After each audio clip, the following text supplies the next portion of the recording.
Test cricket থেকে অবসরের ঘোষণা দিয়েছেন সাকিব আল হাসান। ঘরের মাঠে দক্ষিণ আফ্রিকার বিপক্ষে সিরিজ খেলেই ক্রিকেটের এই কুলিন সংস্করণকে বিদায় জানাবেন তিনি। আজ ভারতের বিপক্ষে ম্যাচ পূর্ববর্তী সংবাদ সম্মেলনে এমনটা জানান এই অলরাউন্ডার। একই সঙ্গে আন্তর্জাতিক টি-20 ক্রিকেটে আর দেখা যাবে না তাকে। বেশ লম্বা সময় ধরেই দেশের বাইরে আছেন সাকিব। আগামী অক্টোবরে টেস্ট খেলতে ঢাকায় আসবে দক্ষিণ আফ্রিকা।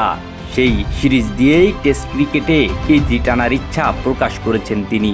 যদিও দেশের মাটিতে খেলতে পারবেন কিনা তা নিয়ে রয়েছে শঙ্কা, যেহেতু এখন তার নামে রয়েছে হত্যা মামলা। সাকিব বলেন, দেশের সমর্থকদের সামনে টেস্ট ক্যারিয়ার শেষ করাটা উপযুক্ত হবে বলে মনে হচ্ছে আমার। বাংলাদেশ ক্রিকেট আমাকে অনেক কিছু দিয়েছে এবং এই ফরম্যাটের শেষটা আমি ঘরের মাঠেই খেলতে চাই।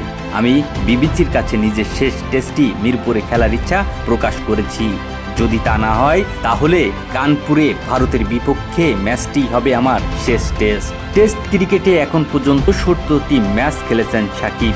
2007 সালে অভিষেকের পর থেকে 5 সেঞ্চুরি ও 31 সহ 38.33 গড়ে 4,600 রান করেছেন তিনি। আন্তর্জাতিক টি-20তে 129 ম্যাচ খেলে নিজের ঝুলিতে যোগদান করেছেন 2,551 রান ও 149টি wicket. Imran Hossain, news desk, দৈনিক রানার।